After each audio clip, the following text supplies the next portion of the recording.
Some of y'all are worse than the PPP. For crying out loud. Somebody just said, them and realize that I'm a Linden. I was born in Linden, man. Good night to all of you. Good night to every one of you. Tom Anderson is with us tonight. We want to talk about a lot of things. Lots and lots of things we want to talk about. Forget about the little fried bakes and if some don't want to watch the program, I'm not going to be missing. You guys are going to be missing out about the truth. That is all. You guys. And for 5 years, the PPP put the pressure, or they thought that they could pressure us at 107.1 FM so that we should shut down. A lot of you, Frank Rice, now is not the time for which part of Linden I'm from, man. Oh, man. We have a serious program going on, Frank Rice. For Christ out loud. What kind of thing is this? Now, for 5 years,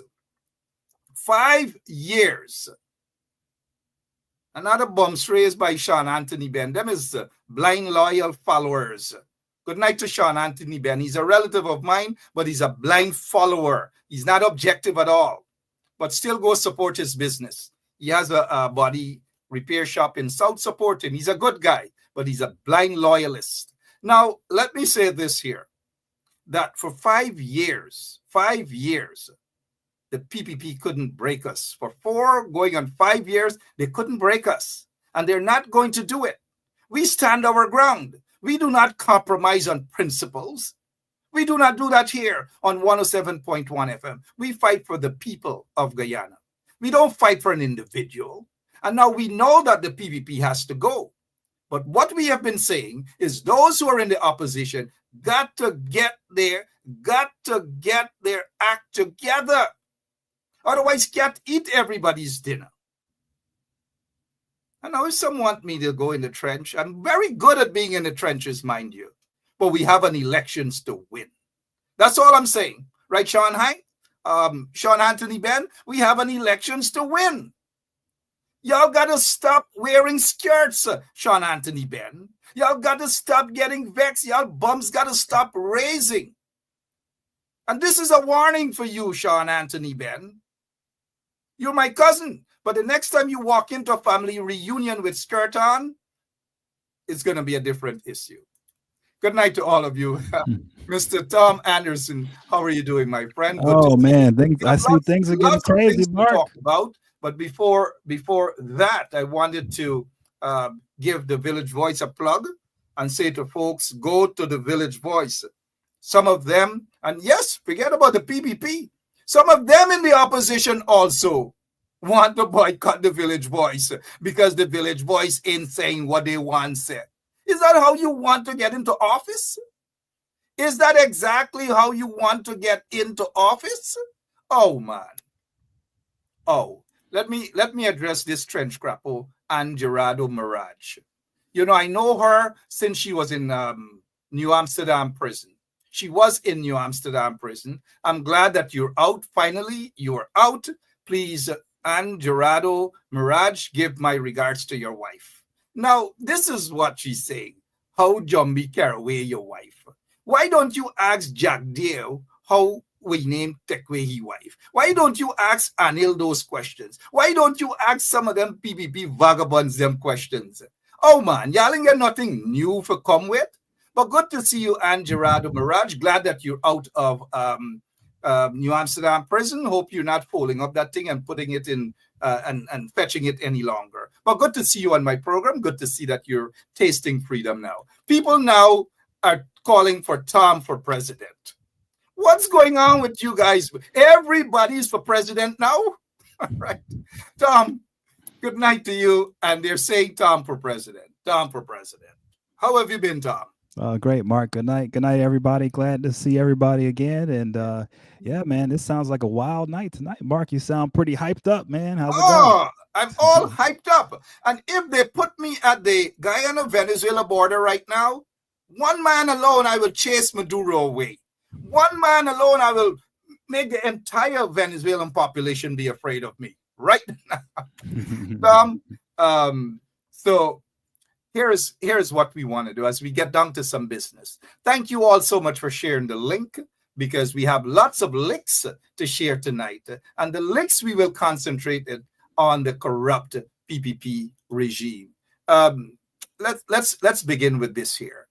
Somebody sent me this, and they said this is what the PPP is doing. Now I don't know why they sent me this.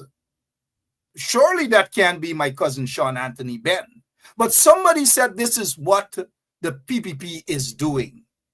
I don't know, to certain individuals, ethnic group, this is what they're doing, catching them, tying them up, and take them over to Freedom House and other places. We'll get back to that shortly, though. But Tom, what's happening as you've been looking into Guyana and the Venezuela situation?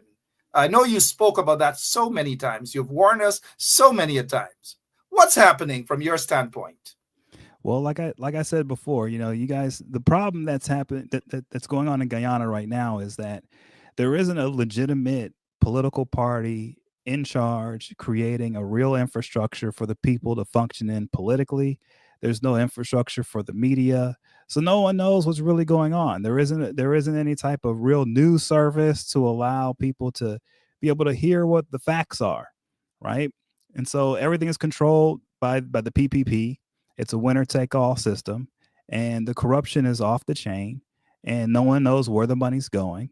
And you have people, arguing back and forth. Should we try to renegotiate the contract with ExxonMobil? No, we shouldn't. On and on and on.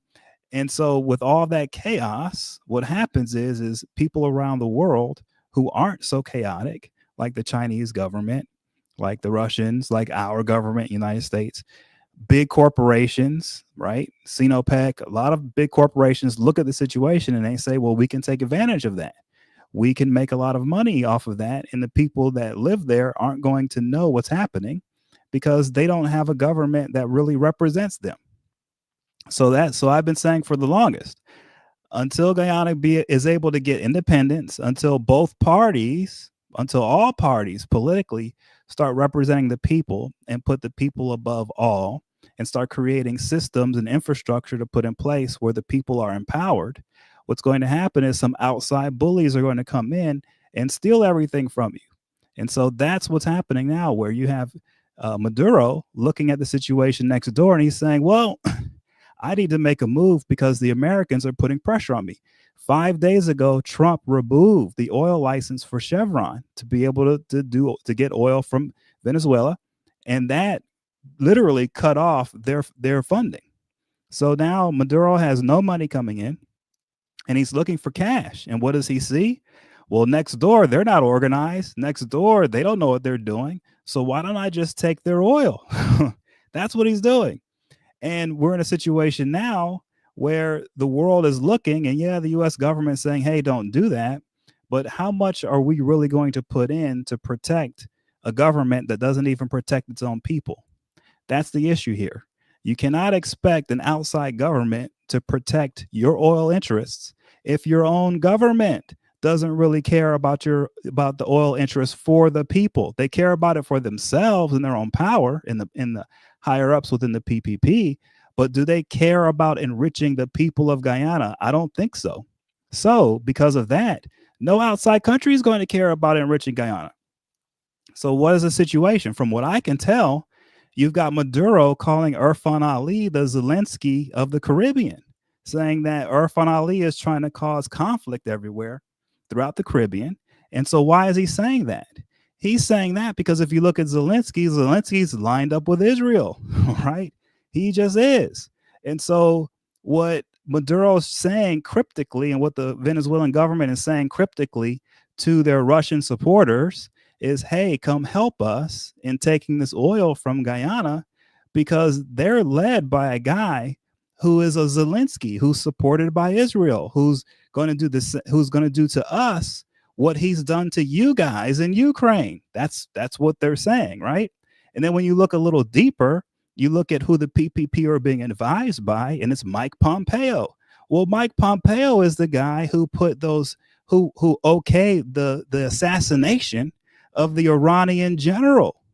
Okay, that's why he needed the security force, because Mike Pompeo is so pro-Israel and so much of a defendant of Israel that he went and helped kill their most highest regarded general. Okay, so, and also Mike Pompeo is the guy who supported huge sanctions on the Iranians in order to support Israel. So you have a situation where Maduro's really asking the Russians for help, right? That's what he really wants. He wants them to help. He wants them to help him because Trump took away his money through Chevron, and he sees Irfan Ali as a puppet of Israel because he's partnered with Mike Pompeo. That's what's going on. And so the question is, will the Russians help will the Russians help Maduro? I don't think so. And here's the reason why. Just today in Miami, Lincoln Diaz Balart passed away. He was the author of the huge sanctions put on Cuba under the first George H.W. Bush administration. He was the guy who supported Brothers to the Rescue. He was one of the most ardent attackers of Castro. Castro was his cousin. Okay, so Lincoln Diaz Balart, a hero in Miami of the Cuban dissidents, who was totally anti-Castro, who was really a thorn in the side of Russia this entire time, he passed away today. You have Bob Menendez, who I did work on. He's going to prison. That's another guy who was an anti-Castro guy who battled the Russians. And so we're in a situation now where Cuba is no longer the pawn of the Russians to cause us trouble in our backyards in Cuba. Okay, that's not what's happening anymore. The Russians aren't using Cuba as a pawn anymore. Trump is now agreeing with the Russians and siding with the Russians, especially on Ukraine, right? And here's the big deal. ExxonMobil has had huge deals with the Russians in the past. This Ukraine war made them lose over $4 billion. Okay? $4 billion. The Russians have told ExxonMobil, hey, we're ready to let you back in the country. And here's what's even better for Exxon by partnering with the Russians. They get to get oil up in the Arctic with the Russians. So Exxon is in a position where they might not even care about the oil in Guyana anymore. They might not even care about the headaches because they can now partner with the Russians. So in other words, what I'm saying overall is Guyana is becoming a pawn within the game of international politics, geopolitics. And what you have is Maduro trying to get the Russians involved, which probably is not going to happen, but he's doing it by pointing out that Irfan Ali is, in his mind, a puppet of Israel. But So we, what does that what yeah. does that mean for Guyana? What that means is it looks like you guys are going to be sold off to some type of Israeli Chinese interests where Exxon might be leaving. Okay, the Exxon's suffering from a lawsuit right now in the United States. Is very serious under the Trump administration for hacking in their opponents, emails and other things. And so Exxon might I exit from assume there. this is what the DC, this is what you're talking about, the That's DC right. power broker Yes. embroiled in a global hacking scandal. Yes, that's ExxonMobil. So there's huge pressure being put on ExxonMobil. On top of that, Chevron has been told no more. And so it looks like to me Guyana's being used as a pawn in geopolitics. And it looks like a new deal is going to be cut where Mike Pompeo is going to be a part of the negotiating team and helping his interests, who, according to Maduro, are Israeli interests, basically, from Maduro's perspective, right? And that's going to entail probably a Chinese oil company or something like that, because China wants all of the natural resources in South America, especially out of the Amazon. They want a clear cut through Guyana, Venezuela, Colombia, and Panama. They want it all. And So so they're, Let me ask you yeah, this, Tom, and thank you so much for all of that piece of information. I yep, know you have more and more, but do senior politicians in Guyana, quote unquote leaders, political leaders in Guyana, do you think they're aware of all of these things and that Guyana is being made a pawn? no, they have no clue. They're too busy fighting each other. I have been saying over and over and over again that the petty fights that are happening in Guyana doesn't help the people. It's good to have political fights, but you should be having fights over things that matter to the people, not low level stupid stuff, not stupid Bush stuff. So What's happened is the country, the leaders of Guyana have not stepped up to the plate. They have not done what they need to do to be independent. And so now the world is using your country as a pawn.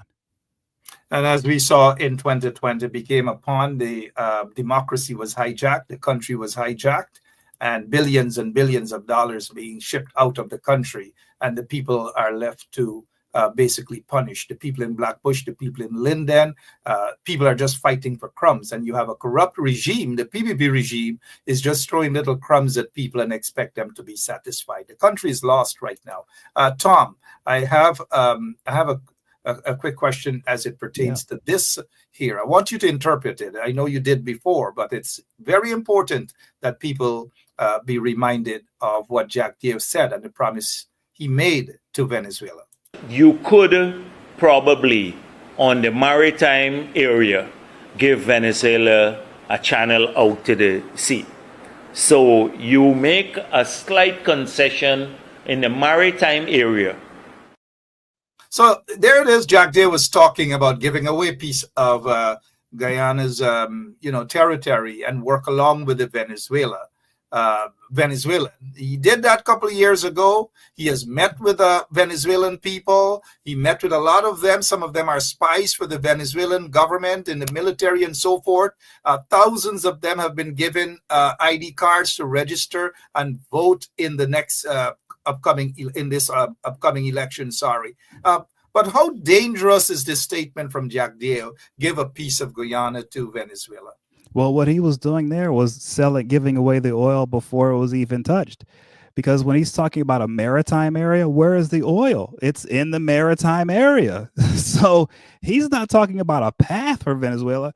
What he's talking about is giving Venezuela oil in the maritime area that is now legally Guyana's and was before. So before you guys even had access to the oil, he was trying to give it to Venezuela. Absolutely. It was pretty obvious what Jack Deere was doing then and what they continue to do now. They continue to just give Guyana away. And as long as they get a couple crumbs in their pockets and they sprinkle a little crumbs to the people, if it reaches to the people, that is, they are satisfied with that. They have sold the country out, completely out. But does it surprise you, though, as someone sitting on the outside looking into what's happening in Guyana, that every time there's a situation between Venezuela and Guyana, that's the only time the PPP regime, Irfan Ali and those other guys, they see some sort of usage. Maybe it's for propaganda purposes to suddenly invite the leader of the opposition for a quick handshake, and that's it. What's your take on that? Yeah, I mean, right now, just from my perspective on the PPP, they are in a position where they have so fumbled the ball and things are so out of their control that they're just grasping for straws and they're hoping that people like Mike Pompeo can save them. That's what they're looking for. They're looking for a helping hand. They're hoping that the Trump administration can save them, can help them. But they are in deep waters, okay? And many, many pieces around the globe are moving. And at the end of the day, their only promise that they have to the international players who are now pressuring them is that they can control the nation and control the people and keep them under control so that the oil can stay on the market. And that's what's going on right now, right? They're basically saying that they can be the overseers for the sale of all of the natural resources of Guyana in a way where the international players can make huge profits and the people of Guyana will suffer. That's what's happening. And that's the bottom line. And there's no getting around that. But we see exactly how, and you've been on this program numerous times when you saw the evidence of how the PPP regime, how they treat citizens all across Guyana. Even just the other day, Tom, I'm not sure if you're able to understand this, but people all across Guyana are feeling the squeeze. Listen to this, gentlemen.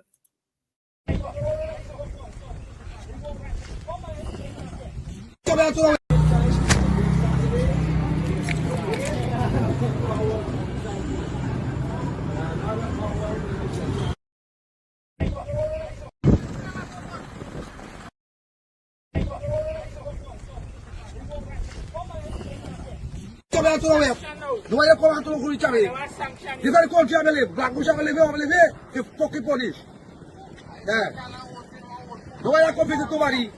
Abale mo ka ba ng mama papaya? Omore. So it's in the rice price. The rice baya something to do like ko tak ni mga somari. Dela tak tu ay na ko tel way not. Abi ka ma people every week yan din kali. Okay.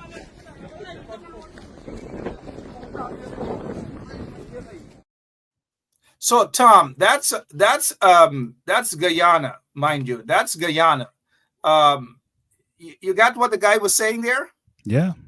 Yeah. So the So rice prices of rice. and people are punishing and all manner of Yep. things. Tom, you've been looking into Guyana for far too long not to understand the people. And the point that I'm trying to make is that this PPP regime, Irfan Ali and these guys do not care about Guyanese. People are punishing throughout the country, but yet every time Venezuela, those mad people, not the Venezuelan people, but Maduro and his gang, anytime they do something to provoke Guyana, that is when Irfan Ali, they pick the phone up and say, Aubrey Norton, leader of the opposition, we need to sit and talk and to take a unified front on all of this. And once that is done, they get their photograph with Aubrey Norton, they get his photograph, and that's it.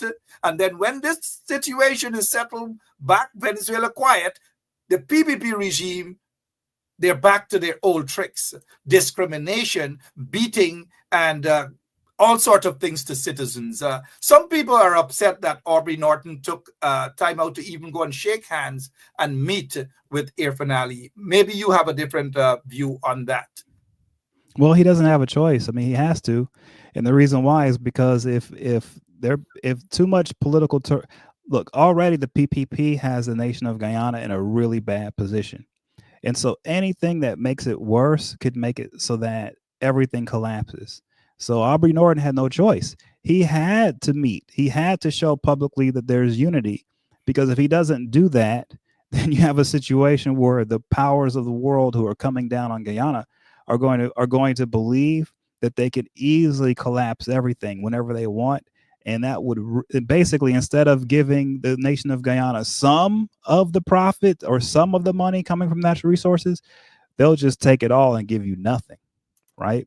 And so Aubrey Norton has to meet, because that's the only way that right now the people of Guyana will get anything, because what you guys are dealing with are people who want to steal everything from you and leave all of you dead.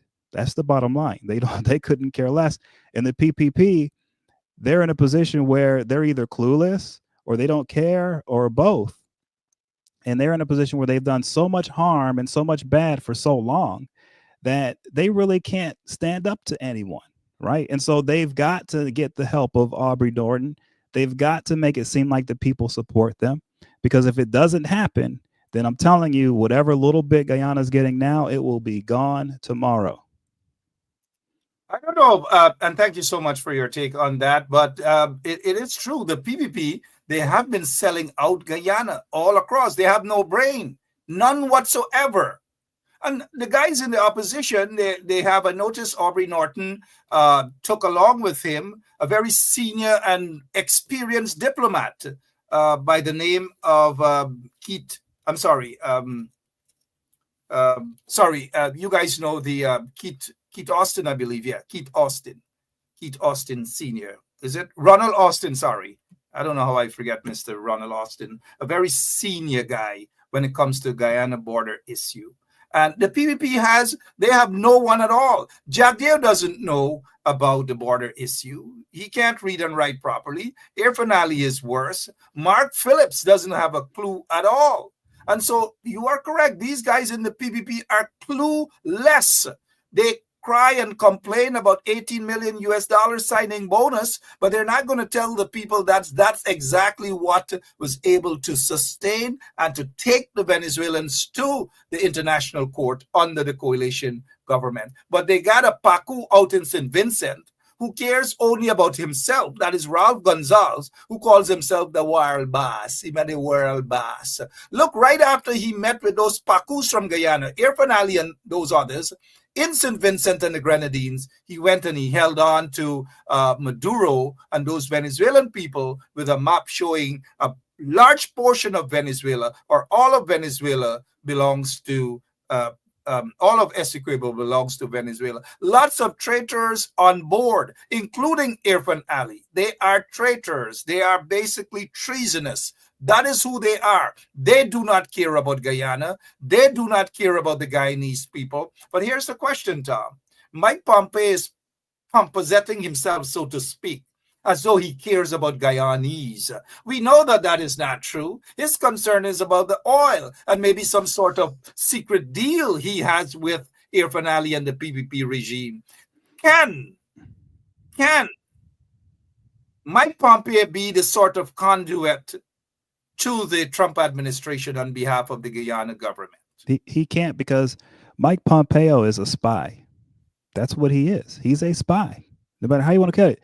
And not only is he a spy, he's a king of spies. He was the head of the CIA. He is a king of spies.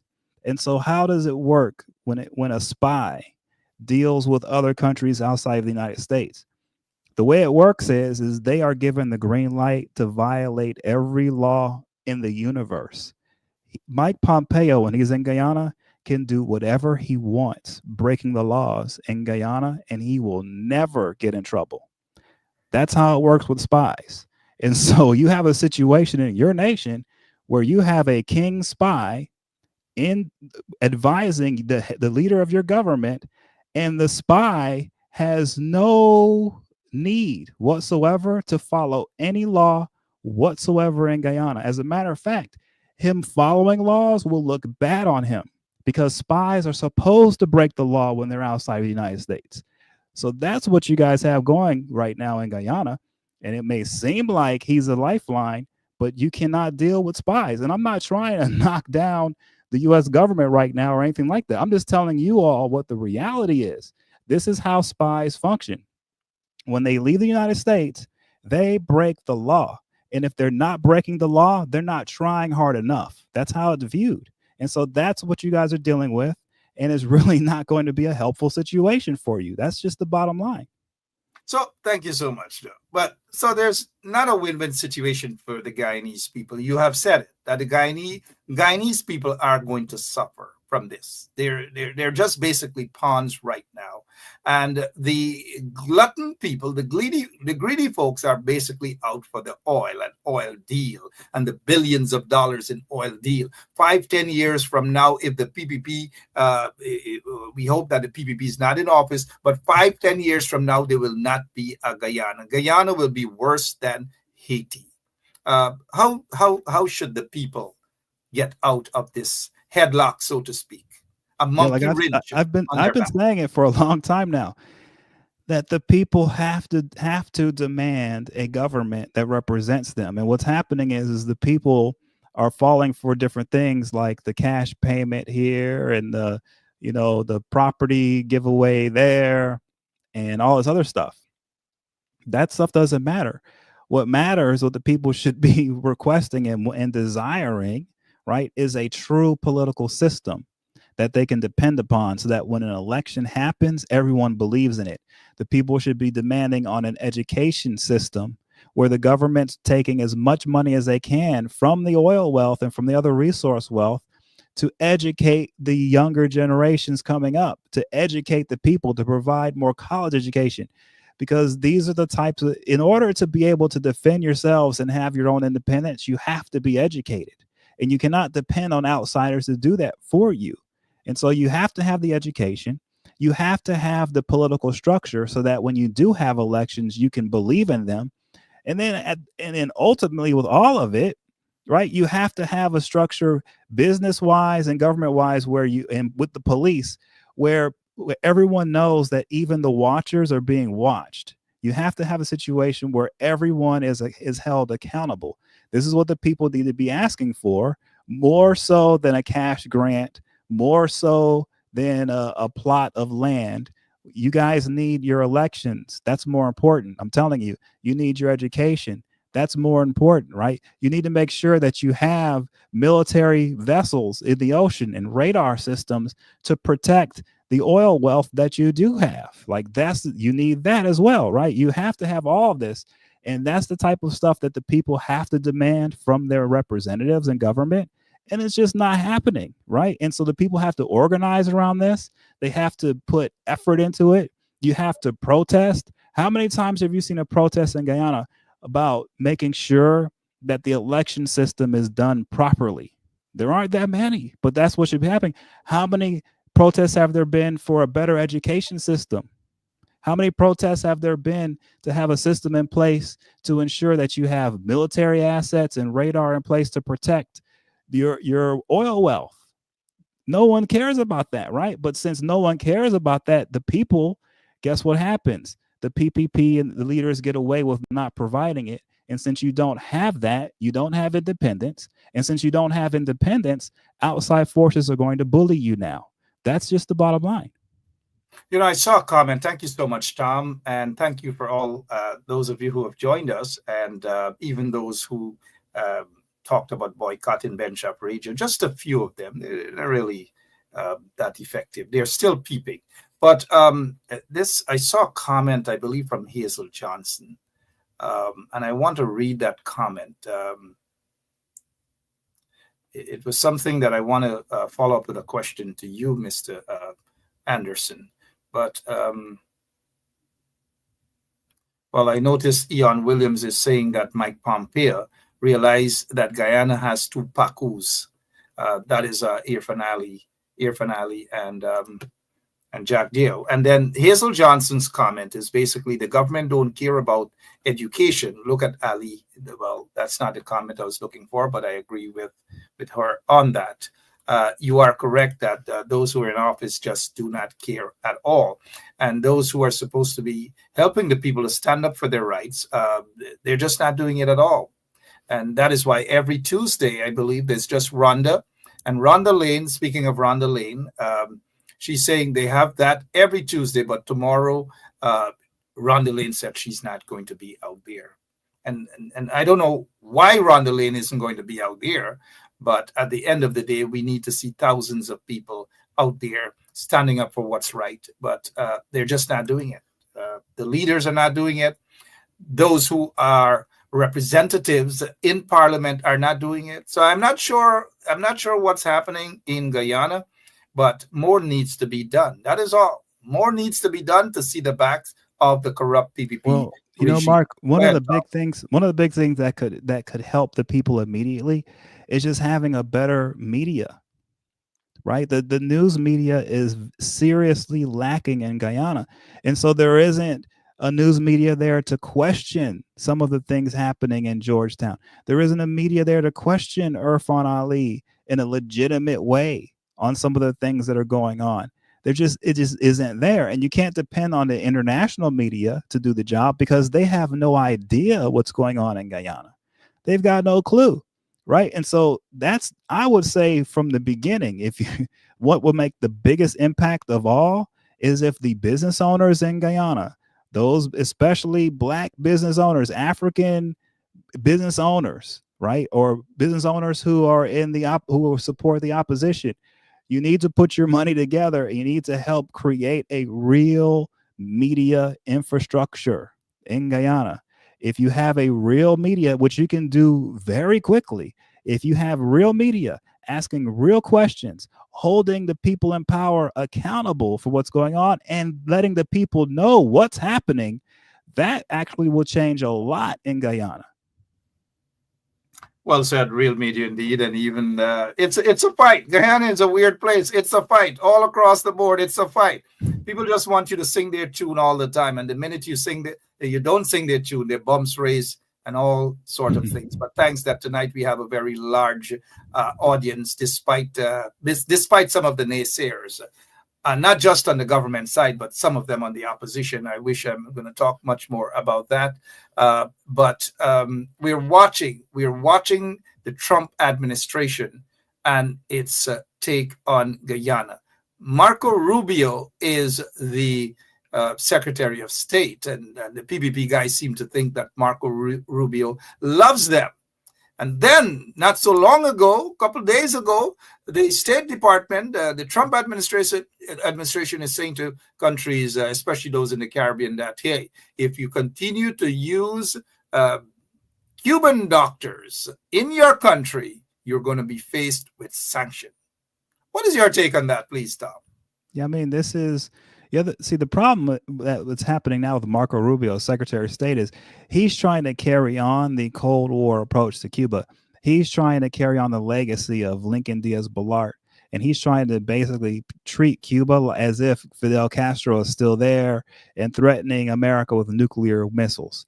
That's what he's trying to do, right? And he's trying to do that because there are interests in the Cuban community, especially in Miami, who want him to do this, right? And Marco Rubio is not an independent guy. He has to go with what his political backers want him to go with, and that's what that's all about. With that said, I would ignore him. I really would, because I don't believe that there's any real backing for pressure on Cuba anymore. I just believe that Cuba is going to end up opening up, and we are going to end up having real relations with them, whether Marco Rubio wants it or not. Now, yeah, he's Secretary of State, but it cannot continue what he's trying to push. The idea that Fidel Castro is still there with nuclear missiles pointing at us, that's not a reality. That's nowhere near the reality. Okay. As a matter of fact, the best way he can support the people of Cuba is to help get rid of the sanctions so that their economy can open up and they can actually get oil and other things they need. So I don't believe that this is going to last much longer. I don't believe what he's pushing with this with his stance on Cuba is going to be there much longer. As a matter of fact, he's going to end up being the guy that's going to be the Secretary of State when the United States and Cuba resume regular, normal relations, and you're going to see Cubans in Miami heading back to Cuba to buy properties, get their properties and other things back. That's what I think. If I were to guess, I'd say that's where this is going. So I would totally ignore that order from Marco Rubio. I would deal with the Cubans if I were the people in the Caribbean. Screw that. And let him just cry in the corner. Who cares? Because he's got no legs on this. Like I said, Lincoln Diaz Balart died today. That entire movement, that entire anti-Fidel Castro movement is over. And it's time for him to wake up and change course. And the people of the Caribbean and South America should force it on him. That's how I see it. All right, Tom, as we look at the time, though, looking at some of the comments here, Ian Williams come to the front of the class again. Ian Williams, I don't know how come this person is so bright tonight. Thank you, Ian Williams. A lot of sense here, Ian Williams again. He says, Tom, the media in Guyana is muzzled by this corrupt government. In other words, the government is so corrupt that they muzzle the media. And if the media, if you don't take being muzzled by them, they go after, they jail you, or they kill you, or you have to go out in exile, or they have what is called an economic embargo against your media houses to force you to sell. Some of the independent media houses have sold out. We're hearing that Sharma TV station sold. We just heard that some other independent media houses have sold out to friends of the PPP regime, as in the case with one popular TV station in Guyana that's situated on the east coast of Demerara. Guess what? Is now saying that they're in full support of the People's Progressive Party. And that's what's happening. If you take a look at his so-called, Jack Dio's so-called press conference, there's nothing there to offer. And it's just bullyism. They just sit there and just gaffe. The media, the reporters do not ask tough questions at all. All you have is some lick individuals. And by now you should know what we do mean by lick individuals. And that's all. But what sort of hope, as we prepare to leave this evening, Tom, what sort of hope from a political standpoint that you have in your message, your closing remarks for the Guyanese people? Well, I think ultimately the best part of Guyana is the people. Now, the people may be slow to move, and the people may not be the most sophisticated on the geopolitical stage, but you don't need to be, right? What you need to be is you need to know your nation. You need to know your people. You have to have the ability to come together. You have to have the ability to be able to see past the trinkets and the silly arguments that are happening right now, and be able to come together as a nation, as a people, to be able to stand independent of whatever is happening geopolitically. You have to be able to do it. And I believe the people of Guyana can do it. That's why I come on as much as I do. That's why I speak the truth, and I try to allow everyone there to know what's happening, at least from an outsider's point of view here in America, because it's important that you guys hear the truth from this perspective. It's important that you hear it so that you can know that it's time for you to move. It's time for you to mobilize. It's time for you to put petty differences aside, and it's time to get your independence, because these nations who are around you like wolves are looking to tear you apart. And the only thing that's going to save you is if the people yourselves, not the PPP, not the PNC, the people have to come together and stand tight as one for your independence. And so that's the positive thing, because I believe the people of Guyana have it in them. I just believe that the world is underestimating them, and I am not. So that's the hope that I see, and that's what I pray for every day. Tom, thank you so much. I appreciate that. I appreciate your optimism for Guyana, and not only for Guyana, for around the world. There are people suffering in lots of other countries, but you specifically take your time to talk to the audience, talk to the Guyanese people. And I see that passion, I see that care in you that you have had during the course of our friendship for over 15 years, as you have been looking into Guyana on numerous matters indeed. And you continue to do so, and you continue to do so even without getting a check from 107.1 FM or anybody to do that. And so I want to take this time out to say thank you on behalf of the Guyanese people. Sorry, I'm sounding like the Ukrainian president. Nobody's beating me here to say thank you, Tom. Thank you so much. I appreciate it. Hope to see you soon, maybe sometime later on this week. Will do. All right. Have a good night, guys. Appreciate it, man. Yeah. Tom Anderson there for you guys. My name is Mark Bencha, but we're not going as yet. Let's head back to Linden. Quickly, I want to talk about something in Linden. It is disrespectful, and I hope the Lindeners, the people in Linden, are watching. I hope they're paying attention. And somebody mentioned earlier that they never knew that I was from Linden. Of course, I'm a Linden guy, born in Linden, Mackenzie Hospital, grew up as a little boy before I left there in the some Third Alley, Polka Street area, and so forth and so on. But having said that, though, that's not the that's not the focus tonight. But the PPP regime is extremely disrespectful to the people of Linden. We know that they're disrespectful to the people of Guyana, all the people of Guyana. But just imagine that Mashramani first started out in Linden. And yesterday was supposed to be Mash Day in Linden. Mash Day didn't seem as though it was Mash Day. It appears as though it was Mash Up Day, because the people weren't mashing how we are accustomed or how we have seen people mash in the past. The same for Georgetown. People weren't mashing how they're supposed to mash. That is because the PPP regime has done everything, every single thing to mash up mash, whether in Georgetown, whether in Linden, whether in New Amsterdam.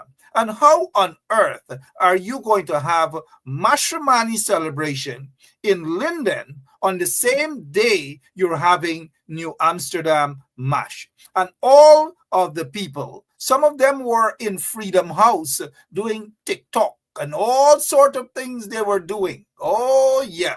While one of them is no longer on social media, the other one was in Freedom House in New Amsterdam doing the regular thing, trying to catch, if you know what I mean, trying to catch.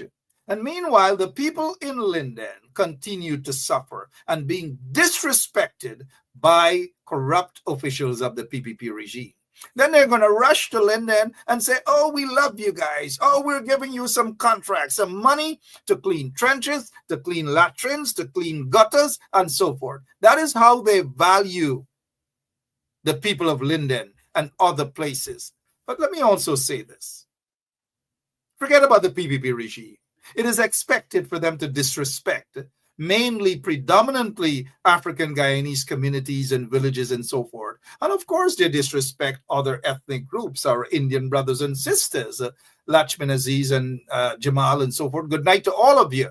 And now we see how they treat the people of Blackbush Pola, the rice farmers. We see how they treat sugar workers and so forth. The PPP just don't care. But now let's get back to MASH. And I saw MASH in New Amsterdam. I've gone to Mashramani and New Amsterdam. I loved it. Lots and lots of people were in the streets. Mashramani in Georgetown, beautiful. Mash in Linden, beautiful. It's all gone. Compliments of the corrupt PPP, the corrupt racist PPP regime. And this is what I would have done. You'd have been sure the political leaders in the opposition, we should have been able to ensure, and the leaders in Region 10 to have the biggest mash for 2025, to send a political message to the corrupt PPP regime, and to send a message to some of those individuals in Linden who are taking crumbs from the PPP regime, that enough is enough. And so that message should have been sent via MASH. But instead, there was nothing. And you have guys like Conan Marshall plugging out. Plugging out. You got to understand when the brother plug out or when a sister plug out. It means that they are frustrated. It means they know that the PPP doesn't care. But they also want to see political leaders in the opposition who care about the people, not just in Linden, but across the country. And so more and more you will find people plugging out. And when people plug out, some of you in the opposition want to know why they plug out. It doesn't matter whether they pass gas on the air or not. That's irrelevant. But they plug out. They plug out because they are frustrated. They plug out because they want to see proper representation. They don't want people zooming in with fancy cars. That doesn't solve the problem. Material things and brainwashing individuals doesn't solve the problem at all. People are looking for true leaders, not wishy-washy individuals who just taking advantage of a situation because they get access to little couple dollars and all these things that they could roll up with a nice fancy bicycle, fancy motorbike, fancy cars, and think that that is going to solve the problems that Guyanese are faced with every single day. It is a long-term plan that is needed. And for long-term plans, you have to have people with a vision for the country. Look at the vision. Look at the vision that Burnham had for the country. A lot of people and a lot of things are still around and alive today as a result of that vision of Lyndon Forbes Sampson Burnham. What the PNC folks and those in the opposition need to do is to remind the people of Guyana every single day. Remind them about the roads, the Linden-Suzdijk Highway Road built by Burnham under the PNC, the Quarantine Highway built by Burnham under the PNC, Maikoni, Abari, and all these things, all the infrastructure, all these different things. Rice farmers could never have been complaining on the Burnham government. GRB, the Guyana Rice Board out in Blackbush Polar and other places. Rice farmers got the best thing, the best prices for their paddies. Nobody, whether it's Udan Rice Mill, whether it's Rice Mill, Hack Rice Mill over at Hawk Style and so forth, rice millers could not have robbed rice farmers under the PNC regime, under Burnham regime. It is a fact. And these things must be told so young people can understand that this regime that is in office right now is a brainless, visionless regime. They're a bunch of kleptomaniacs stealing your monies every single day. They're robbing people. That is what's happening. This has nothing to do with people who evaded taxes, didn't pay hundreds of millions of dollars in taxes, now rolling up, suddenly feel as though they're a savior for Guyana.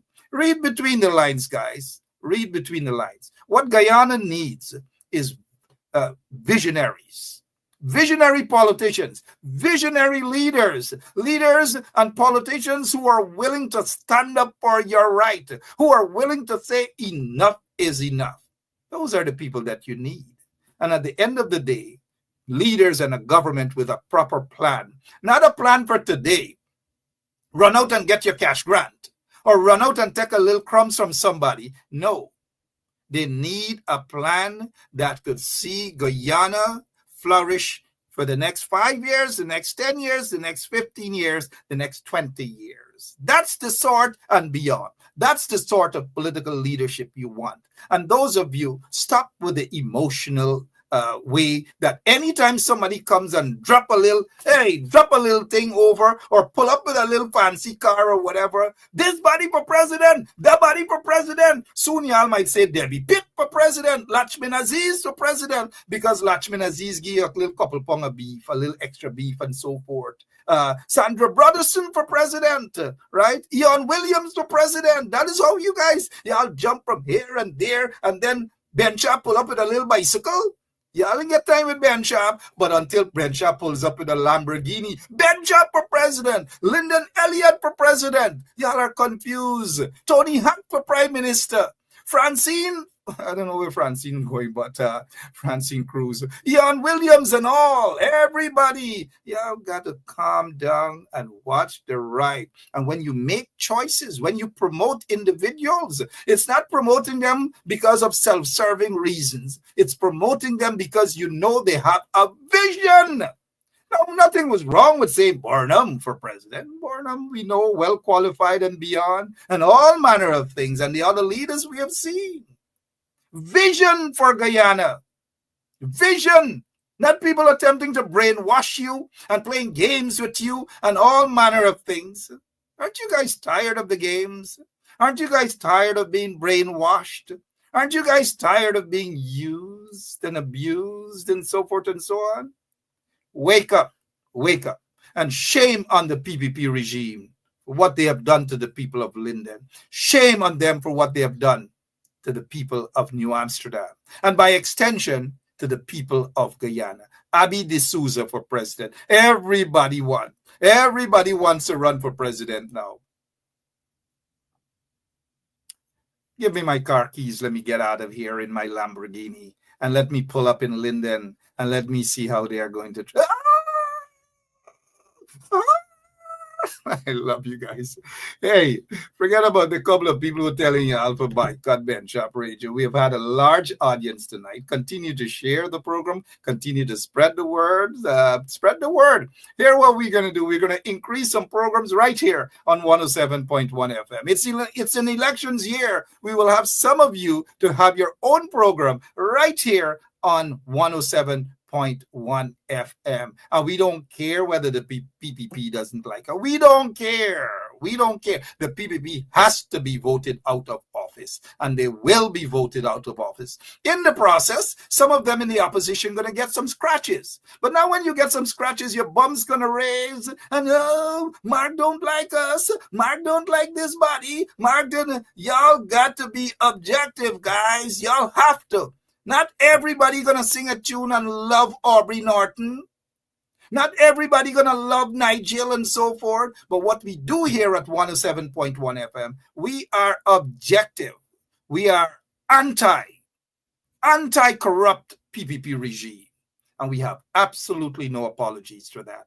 And some of you in the opposition who are calling on your so-called friends and inboxing people to boycott Ben Sharp Radio. It's not going to work. It's not. I'm just warning you guys. It's not going to work. And I'm out of here, all of you. Thank you all so much. God bless you. And I'll see you guys tomorrow, same place, same time, as you spread the word on our programs that we have here on Ben Sharp Radio. 5 o'clock in the morning, Eastern Standard Time. Wake up to a nice gospel show. Put you in that mood with Pastor Greenwich and his beautiful wife. I'm out of here. God bless you.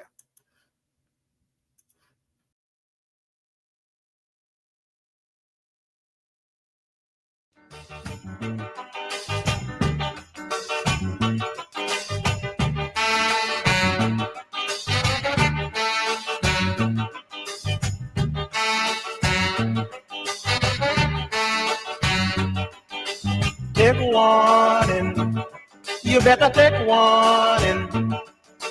Take warning. You better do good. Let your light shine bright. Let your light shine right. Respect your fellow man as you should.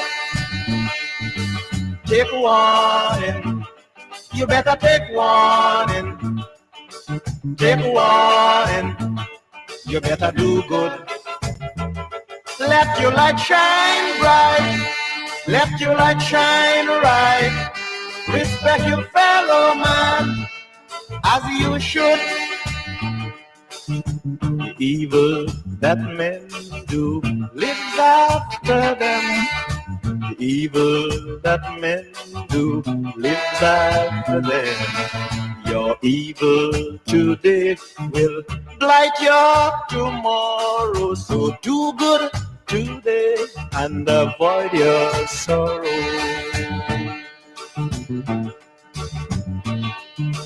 Take warning. You better take warning. Take warning. You better do good. Let your light shine bright. Let your light shine right. Respect your fellow man as you should. Take warning. You better take warning. Take warning. You better do good. Let your light shine bright. Let your light shine right. Respect your fellow man as you should. The evil that men do lives after them. The evil that men do lives after them. Your evil today will blight your